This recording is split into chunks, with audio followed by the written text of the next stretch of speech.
écoutez, moi je trouve que c'est une bien mauvaise et regrettable polémique. Voilà, moi je suis totalement solidaire de l'action de Roselyne Bachelot. Et comme vous le savez, je dis ce que je pense, et je le pense profondément. Qu'est-ce qu'on n'aurait pas entendu si ça s'était mal passé, si le gouvernement avait été imprévoyant, et si cette épidémie s'était avérée beaucoup plus grave qu'elle n'a été. Et après tout, peut-être qu'elle aurait été plus grave si nous n'avions pas engagé cette campagne de vaccination. Donc moi je trouve absolument dément qu'on se paye une polémique de cette nature et que M. Le Guen, qui est parfois plus inspiré, je le dis d'autant plus qu'il est dans l'opposition et que je respecte bien souvent les propos qu'il tient et les propositions qu'il fait, me semble faire là de la toute petite politique.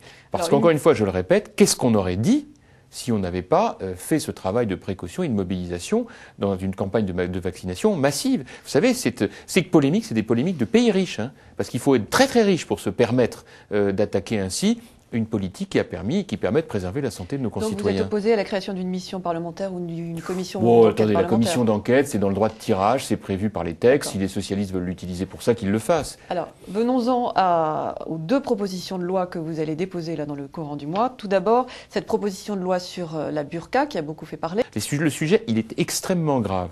Extrêmement grave. Ça n'est pas un problème religieux. Et on le sait, puisque ce n'est pas une prescription religieuse. Ce n'est pas un problème d'immigration, puisque l'essentiel des femmes concernées sont françaises. C'est un problème de droit des femmes et de respect des femmes. Et d'autre part, c'est un problème de sécurité. Et moi, j'estime que le point de départ de ça, c'est lorsque le président de la République nous dit, devant le Congrès, en juin, c'est-à-dire devant tous les députés et sénateurs à Versailles, la burqa n'est pas bienvenue en France. Eh bien, la meilleure manière de mettre cela en application, c'est de faire une loi.